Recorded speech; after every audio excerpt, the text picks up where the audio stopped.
The man on the shoulder of the road, the desert highway outside. Barstow stretched like a pale ribbon under the late afternoon sun, humming softly with heat and distance. There were moments in life when even legends were reduced to silhouettes against the sky. When fame meant nothing, and time itself seemed to pause in the middle of nowhere. Dean Martin stood beside a midnight blue convertible on the gravel shoulder. One hand resting on the roof, the other hanging loosely at his side, his jacket draped over the door. The rear tire lay flat against the ground like a tired animal that had simply given up. The engine ticked as it cooled. The road was empty. And for the first time in years, there were no spotlights, no cameras. No applause, only wind, dust, and the faint smell of overheated rubber. He hadn't planned to be here. The drive was meant to clear his head after a quiet show in Vegas. A rare solo appearance he'd accepted on impulse, more for the silence afterward than for the stage itself. He had wanted the road, space, the illusion of being ordinary again. Somewhere between a half-forgotten radio song and the long, straight horizon, the steering wheel had begun to tug. A soft thud followed, then another. By the time he pulled over, the tire was already surrendering. Dean exhaled slowly, adjusting the sunglasses he hadn't removed even though no one was around. He studied the damage, crouched once, then rose again. He could change it himself. He had done it plenty of times before the world learned his name. But age and a lingering ache in his shoulder suggested patience might be wiser. So he waited. Not as Dean Martin, just as a man on the side of a road. Minutes passed. Then more. The sun slid lower, warming the sky into bronze. The quiet was so deep he could hear his own breathing. That was when a distant rumble began to grow, faint at first, then heavier, like a storm finding its voice. Over the rise came a long silver truck, dust curling behind it, chrome catching the dying light. It slowed. Signals clicked. The truck pulled over several yards ahead of the convertible. Air brakes, sighing as if relieved. The door opened. A man stepped down carefully. Boots touching the gravel, tall and broad-shouldered, wearing a faded denim jacket with the name Sam stitched over the pocket. His hair was dark with streaks of gray, his face carved by sun and years, but his eyes were gentle. He didn't call out right away. He looked first at the car, the flat tire, the empty road, the lone figure standing beside something too elegant for this stretch of nowhere. "You all right there?" he finally asked, voice calm, carrying easily across the space between them. Dean smiled without thinking. Not the practiced one. The smaller one had better days, he replied. Looks like the road won this round. Sam nodded once, already moving closer. Mind if I take a look? I'd appreciate it. The truck driver set down his thermos, crouched beside the tire, tested it with his hand, then glanced toward the trunk. Spare? Should be, Dean said, opening it. Sam worked with quiet efficiency. It's a kind that came from repetition, from solving the same problems in different places, for different people, under different skies. He loosened bolts, positioned the jack, checked the ground. He didn't ask who Dean was. He didn't comment on the car. He didn't offer stories meant to impress. He simply worked. Dean found himself studying the man, the way he moved without hurry, the way he occasionally paused to make sure something was stable before continuing. There was a steadiness to him, a weight that felt earned. Name's Sam, the driver said casually, wiping his hands on a rag. Dean, he replied. They shook. The jack creaked as Sam raised the car. The flat tire came off. The spare went on. Silence filled the spaces between the sounds. Not many people stop anymore, Dean said. More to the horizon than to the man. Sam gave a small shrug. Roads full of folks who need to get somewhere fast. But sometimes, stopping's the whole point.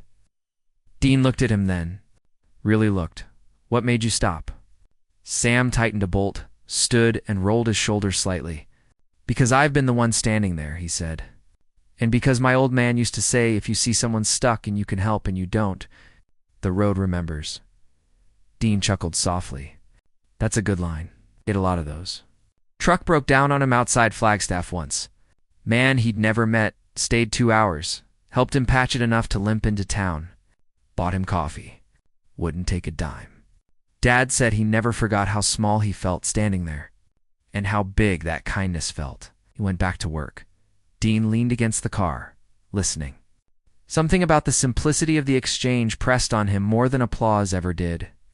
There was no performance here, no audience. Only two men, a machine and a stretch of earth that asked nothing. You drive this route often? Dean asked. Long haul, Sam said. Furniture out of San Diego, medical supplies back. Been doing it. 15 years now, maybe more. Hard to keep count when days start looking alike. Family? Dean asked. Sam hesitated. Just a breath.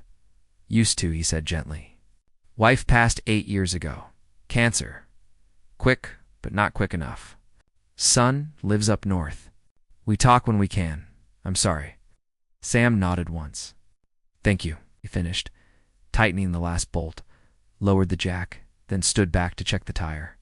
He pressed it once more, then straightened. That should carry you, he said. Nearest station's about 30 miles up. Dean opened his wallet, drew out several bills. Please, he said, holding them out. For stopping. For the time? Sam looked at the money. Then at Dean.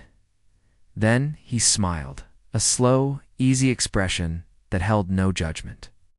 Only certainty. Can't take it, he said. Dean blinked. I insist. Sam shook his head. I don't do this for that. You could use it, Dean said quietly. So could you? Sam replied. Difference is, I'm not the one who needs it right now. The words landed heavier than either of them expected. Dean felt something unfamiliar stir in his chest. He slid the money back into his wallet, then reached out his hand again. Then thank you, he said. Sam took it. Their hands met, firm and warm. Well, Sam said, stepping back, you take care of that shoulder. Roads get colder at night. Dean smiled faintly. I will. Sam walked back to his truck, picked up his thermos, then paused. Dean, he said, turning. You're welcome. The engine rumbled to life. The truck eased back onto the highway. Dust lifted, swirled, and then the road was empty again. Dean stood there longer than necessary, watching the space where the truck had been, feeling the quiet settle back into place. The tire was fixed. The problem solved. Yet something felt, newly unsettled, as if the man had adjusted more than just the wheel. He got into the car and started the engine. The radio crackled. A song he hadn't recorded drifted in, thin and distant. He drove, but the image stayed with him. A truck driver on a wide road, refusing money, offering presents instead. A stranger who had no idea who he was. A kindness with no witness. Miles later, as the sky darkened and the first stars began to show, Dean realized something else. For the first time in a long while, he was thinking about someone other than himself, and he had the strange, quiet feeling that this hour, this single, forgettable stretch of highway, had just opened a door he didn't yet understand. The name he shouldn't have known. The night had thickened around the highway, swallowing the last colors of the desert and replacing them with a deep, endless blue scattered with stars. Dean Martin drove, with the window lowered, letting the cool air roll across his face. But the heat inside him had nothing to do with the weather. It was the man. The way he had refused the money, the way he had spoken about being stranded, about kindness not as a virtue, but as a responsibility. Dean had met presidents, moguls, kings of industry, and kings of the screen.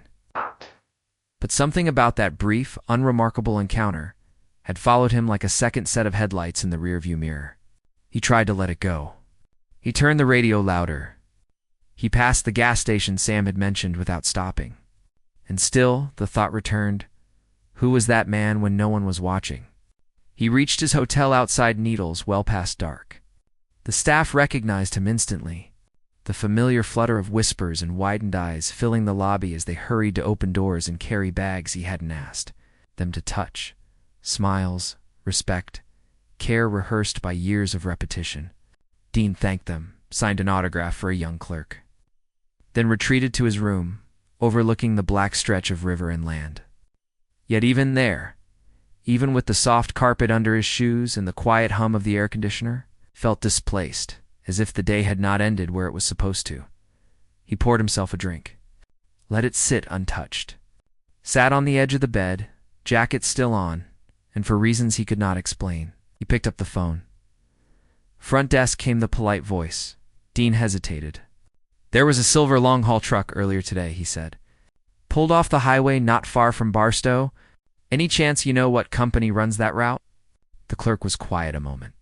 "That'd be Horizon Freight, sir. They stop here most nights. Their drivers usually roll in around midnight. We've got 2 rooms booked." Dean glanced at the clock. 11:32 p.m., thank you, he said. He hung up and sat very still. Then he stood, took his jacket from the chair, and headed back into the night. The Horizon trucks were impossible to miss, massive shapes resting beneath yellow lamps near the far edge of the lot, engines ticking softly as they cooled.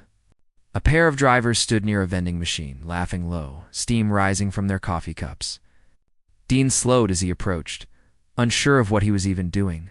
He could not remember the last time he had gone looking for someone he hadn't meant to meet. "Excuse me?" said. Both men turned. One of them blinked, recognition flaring immediately, but before he could speak, Dean lifted a finger gently to his lips. The man understood, nodding quickly, eyes wide but respectful. "I'm looking for a driver named Sam," Dean said. "Denim jacket. Gray in his hair." Second man smiled faintly. "That'd be Sam Calder. He just checked in. Room 12. Long day." Dean thanked them and walked on, feeling something like nervousness for the first time in years. Room 12's curtain was half drawn, light glowing faintly behind it. Dean paused. He could turn back. He could let the road encounter remain what it had been, a small kindness, already complete. But some invisible gravity held him there. He knocked. Silence. Then footsteps. The door opened a fraction. Sam stood there in a plain gray t-shirt, reading glasses perched low on his nose, a paperback book in one hand. He looked tired. And then he looked confused. "Dean?" he said. Dean smiled. "Hope I'm not intruding." Sam stared at him, truly stared now, then slowly opened the door wider. You're not tonight," Dean said gently. "Just Dean. Come in."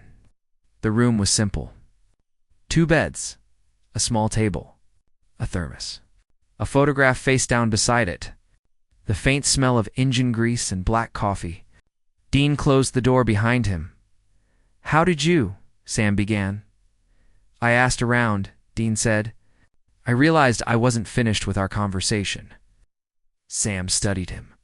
There was something different in his eyes now, not awe, but a dawning understanding, a rearranging of the moment on the highway into something larger. "You're him," Sam said quietly. "Dean Martin." Dean inclined his head. For a long second, Sam said nothing.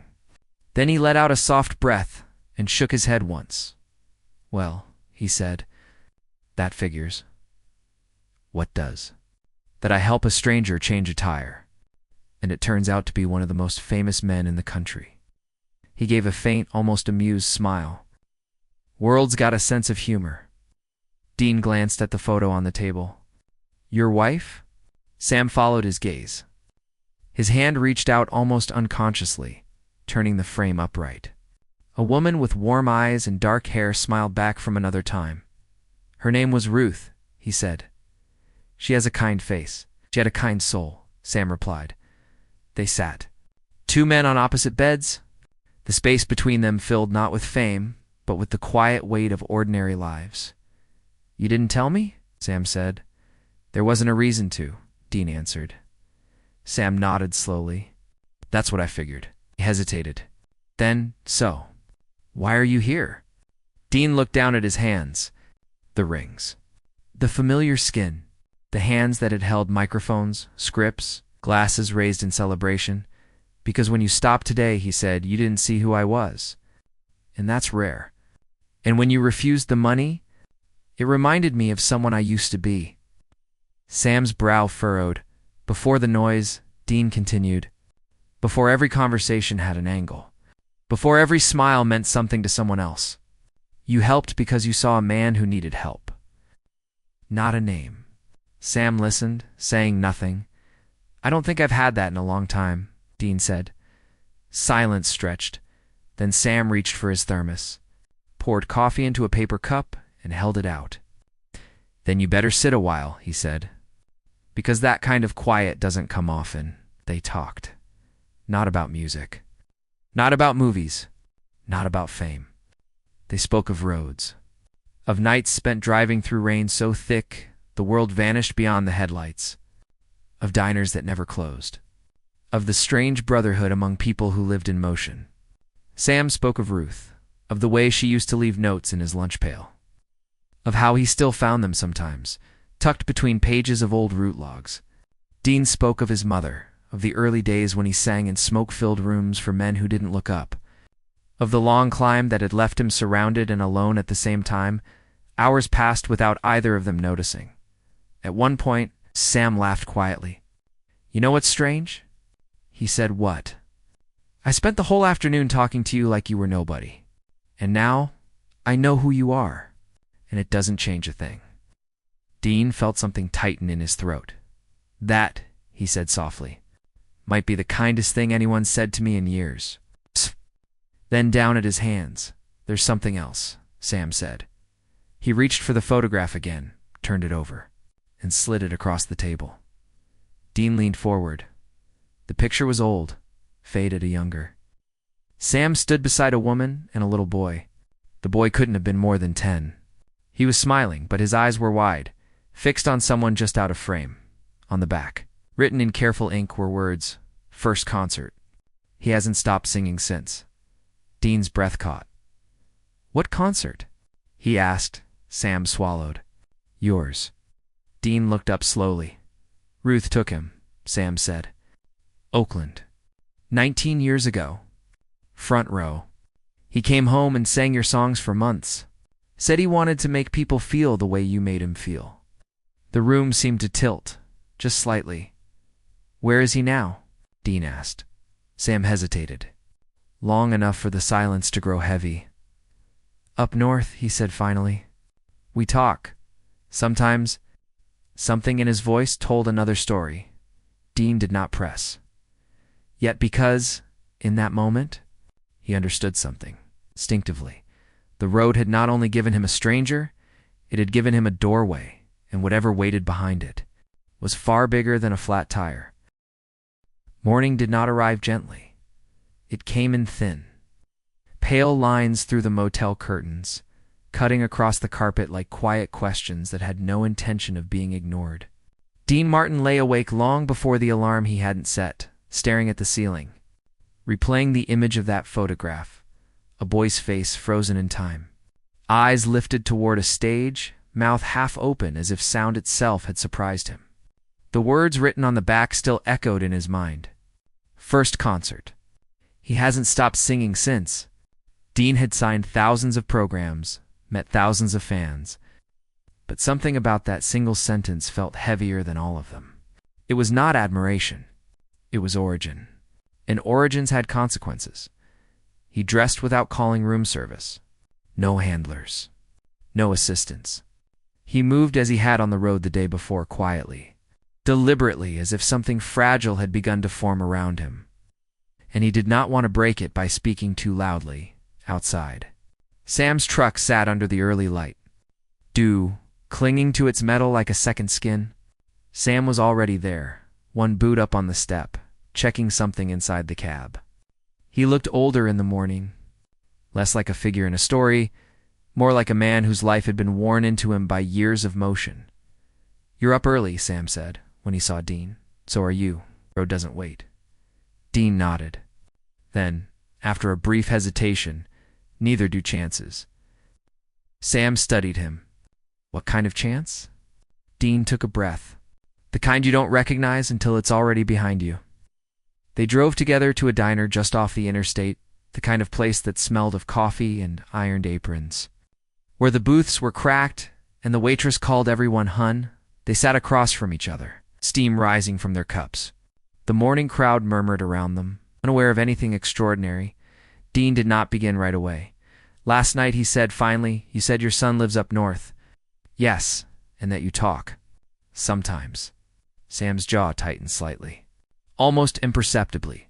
"Yes." Dean watched him. "That's a careful answer." Sam let out a breath through his nose. "You don't drive 15 years without learning how to phrase things. What aren't you saying?" Sam stirred his coffee, though he hadn't added sugar. "That he left," he said, "and that when he did, he didn't look back." Dean waited.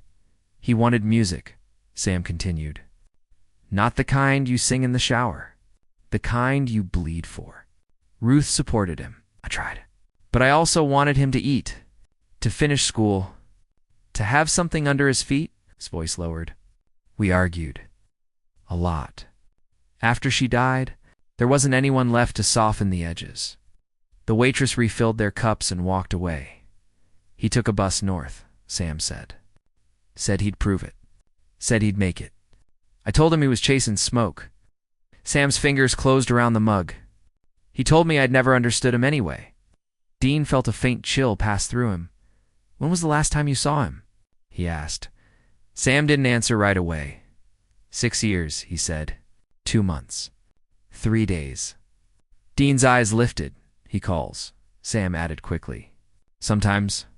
But there's always noise behind him. Always somewhere he has to be. And you." "I listen." The words landed between them like something unfinished. Dean leaned back slightly, studying the man across from him, the one who had stopped on a road for a stranger, who had refused money, who carried grief like an old map folded too many times. "What's his name?" Dean asked. "Evan." Dean nodded once, as if sealing something. They left the diner.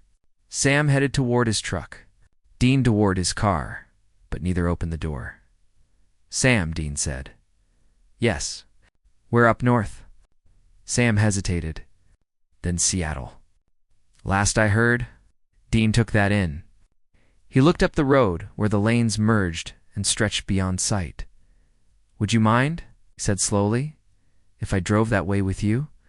Sam's brows drew together. "That's a long haul. I've had longer days." Sam searched his face. "Why?" Dean did not answer immediately. "Because the truth was still forming. Because," he said finally, "there are some conversations that can't happen over a phone." The engine started. They rolled north. Hours passed. The land changed. Desert gave way to open plains, then trees. Sam drove the truck with the same steady presence he had shown on the shoulder of the road. Dean followed behind in the convertible, watching the massive vehicle ahead like a moving horizon. They stopped only for fuel. Late afternoon settled into gray. Rain began, light at first, then insistent. The road darkened. Headlights stretched into long reflections. Somewhere south of Eugene, Sam's truck slowed unexpectedly, then drifted toward the shoulder. Dean pulled in behind him. Sam was already out when Dean approached. "Something wrong?" Dean asked. "Engine light," Sam said. "She's been temperamental." They stood in the rain, water threading down their jackets. Sam lifted the hood. Steam rose faintly. He frowned, listening, touching, diagnosing by instinct. Dean watched. Minutes stretched. "Not safe to push her," Sam said. "Next service is 10 miles, maybe." The rain thickened. Wind picked up. Dean glanced down the empty road, then back at Sam. "Get in the car," he said. "We'll go get help." Sam hesitated. "And leave her?" "She's not going anywhere," Dean said gently. "Neither are you." They drove. The storm swallowed them quickly, wipers beating in steady arcs. The road was almost empty now. Darkness fell heavier than night. They found a closed station, then another. Finally, a maintenance yard near a small industrial turnoff. Lights glowed. A single bay was open. They pulled in. The mechanic, a young man with tired eyes, listened, then shook his head. "Towing's the only way tonight," he said. "Storms knocked half the routes out. I can call it in." Might be a couple hours? Sam nodded. Do it. They sat on plastic chairs beneath flickering fluorescent lights, rain rattling against the metal roof. Sam leaned forward, elbows on knees. Dean sat across from him, hands clasped. The young mechanic disappeared. Time settled again. I should be there, Sam said quietly. Where? Dean asked. Wherever he is, Sam replied. Not chasing him, just there. Dean felt the words strike something deep and familiar. He had spent a lifetime being everywhere, except where he was needed most. You can still be, Dean said. Sam shook his head. You don't know what I said to him. Dean leaned forward. Tell me. Sam closed his eyes. The storm filled the space. I told him, he said, that the world didn't owe him a stage. That talent without discipline was just noise. That he was throwing his life away. His voice roughened. He told me music was the only place he felt real. I told him real didn't pay rent. Dean's chest tightened. And then? He asked. Sam opened his eyes. They were wet, though he hadn't cried. And then he left, Sam said. And the house got very quiet. Dean sat back, absorbing it. You know, he said slowly, I once told my father I'd rather sing for empty rooms than work another day in a factory. He didn't speak to me for 2 years. Sam looked up. When he finally came to see me perform, Dean continued, he stood at the back. Didn't smile. Didn't clap. Afterward, he said, I don't understand this life. Dean paused. But he still drove 3 hours to be there. The words hung between them. Sometimes, Dean said, being there is the whole apology. Sam looked down at his hands. The mechanic returned. Tow truck's on the way, he said. Hour, maybe 2. Sam nodded. Dean stood.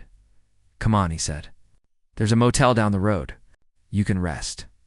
We'll come back for the truck. Sam started to refuse, then stopped. The motel was nearly empty. They took separate rooms, but neither slept. An hour later, Dean's phone rang. Dean. Sam's voice came through low. Yes. I've been thinking, Sam said. If he's still in Seattle, he might be playing tonight. There's a place he used to talk about. Small venue. Open stage. Dean sat on the edge of the bed. What's it called? The Harbor Room. Dean closed his eyes once. Then, he said, We're closer than you think. Outside, the rain softened into mist, and far up the road in a city of lights and echoes, a man who had once sung along to Dean Martin records stood somewhere beneath a low ceiling, unaware that the distance between 2 heartbeats was about to close.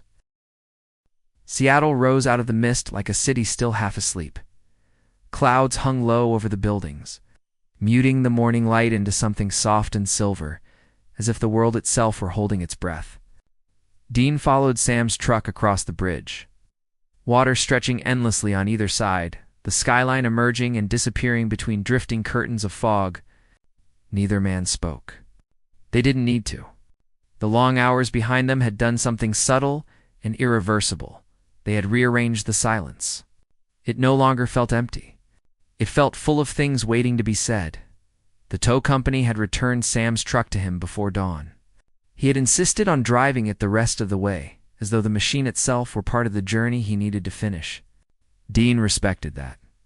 He followed close enough that Sam could see him in the mirrors, close enough that neither could pretend to be alone. They exited near the harbor. Sam slowed. His hands tightened on the wheel. That's the neighborhood, he said over the phone. He used to rent a room near the docks. Dean's voice was calm. Then let's start there. They parked near a row of narrow buildings stained by salt and time. Coffee shops were just opening. A fish market was unloading crates. Somewhere, music drifted faintly from a second-floor window. A guitar.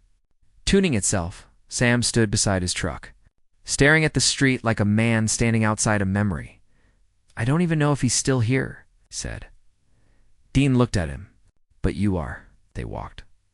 The harbor room sat halfway down the block, its sign weathered, its windows dark except for a single light behind the bar. A chalkboard out front read, Open stage tonight. Sam stopped. That's it, said. Dean felt a strange tightening in his chest. Not excitement, not fear. something closer to reverence. Places like this were where everything began, where everything could end. They stood there longer than necessary. "Let's not rush it," Line said. They spent the day walking the neighborhood.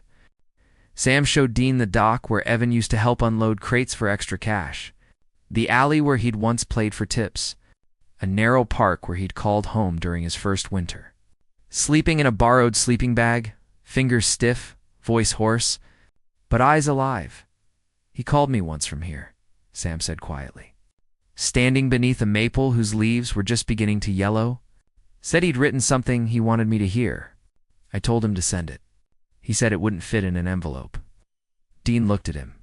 And then I told him I was tired," Sam said, "that I had a delivery to make." The words sat between them like something broken. Evening came. Lights flickered on. Windows brightened. The city leaned inward. When they returned to the harbor room, a small line had formed. Students, dock workers, young couples, a few tired faces looking for a place to be heard. Dean pulled his collar up, not to hide, but to soften the sharpness of recognition. Tonight wasn't about him. Inside, the room was narrow and warm, smelling faintly of wood and citrus cleaner.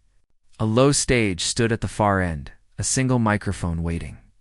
Candles burned on small tables. A woman with short hair and a kind voice checked names from a notebook. Sam's hands were trembling, Dean noticed. "Do you want me to go in first?" he asked. Sam shook his head. "If he's here, he should see me walk in." They took a table near the back. The show began, one by one. Voices rose, some strong, some fragile, some reaching further than they could sustain. Applause came easily, encouragement even more so. Sam barely moved. Then the woman called another name. Next up, Evan called her. Sam's breath left him in a soundless rush. Dean's spine straightened. From the side of the room, a young man stood. He was taller than the boy in the photograph. Thinner, his hair fell into his eyes. A guitar hung from his shoulder like a familiar weight. There was a nervousness in him, but also something harder, something earned. He walked to the stage. The room hushed. He adjusted the microphone, cleared his throat. "My name's Evan," he said. This is something I wrote a long time ago. And then I stopped writing it. And then I finished it last night." He looked down at his guitar. It's called Between the Miles. His fingers found the strings. The first notes were quiet. Then the words came. They were not polished. They were not meant to impress. They were raw and specific and unguarded, about truck stops at night. About a mother who used to sing harmony while washing dishes. About a father whose hands smelled like oil and coffee. About doors closing. About silence that wasn't empty but heavy. Sam did not blink. Dean felt the song move through the room like a living thing, threading its way into every space. And then Evan sang, "I learned the road from watching you leave. Learned my courage from things I couldn't say. If I ever sound like I'm running away, I'm just trying to find the words to stay." Sam's shoulders began to shake. Evan did not see him. Not yet. The song built. Not louder, deeper. Toward something it had been carrying all along. "I don't need you to understand my sky. I just need to know you'd still look up. If I stand here with an open hand, would you still call me your son?" The final chord rang. Silence followed, then applause. Not the kind that celebrates performance, the kind that thanks. Truth Devon stepped back from the microphone, exhaling, eyes shining. He gave a small, almost embarrassed nod, and that was when he saw them at first. His gaze slid past Dean, then it stopped. On Sam, the world seemed to narrow to the space. Between them, Evan did not smile. He did not move. He simply stared, as if his eyes were trying to confirm. Something his heart had already recognized. Sam stood slowly, as though sudden. Movement might break the moment. "Evan," he said. The name sounded different in the air than it had in memory. Evans. Throat worked. "You weren't supposed to hear." "That," he said. Sam swallowed. "I know. They stood there while the room faded into background noise. "I came to listen," Sam said. "Not to speak." Evan shook his head faintly. "You always came to speak." Sam took a step forward. "I came to be here," he said. "If you'll let me." The distance between them felt immense, not measured in feet. In years, Evan's eyes flicked finally. To Dean. Recognition flashed confusion. Then Dean stood too, but did not move closer. He only said gently, "Your song was a gift." Evan hesitated. "You're not tonight," Dean said with a faint smile. "Tonight, I'm just someone who drove a long way to hear you sing."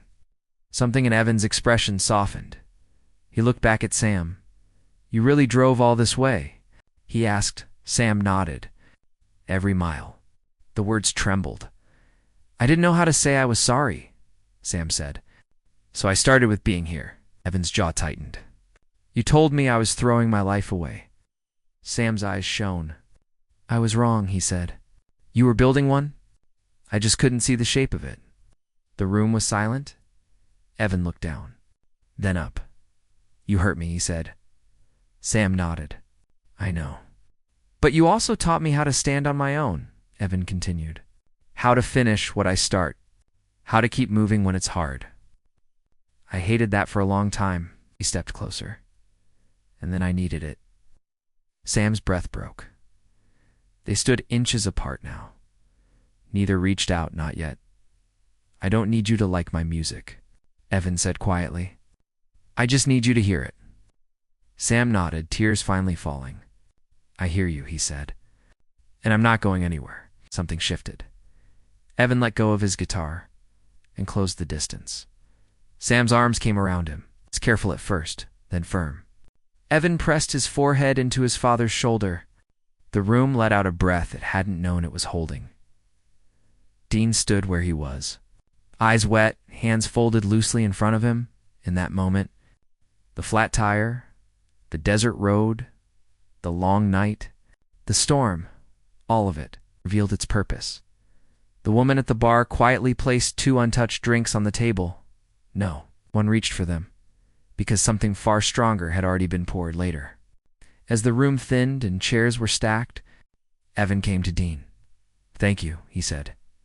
Dean shook his head. "You don't thank a road for where it leads," he said. "You just walk it." Evan smiled faintly. Sam stood beside him, one hand resting on his son's shoulder. "I was going to give you money that day," Dean said to Sam. Sam gave a quiet laugh. "I know." "You gave me something else," Dean said.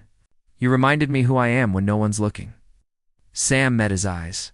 "And you reminded me," he said, "that it's never too late to stop." They shook hands again, but this time, it wasn't for help. It was for gratitude. Outside, the harbor lights shimmered on the water. Cars passed. People laughed somewhere down the block, and on a road that had begun with a flat tire and an unremarkable kindness. 3 lives stood realigned, not because someone was famous, not because someone was talented, but because one man had pulled over, and another had followed, and a third had finally been heard.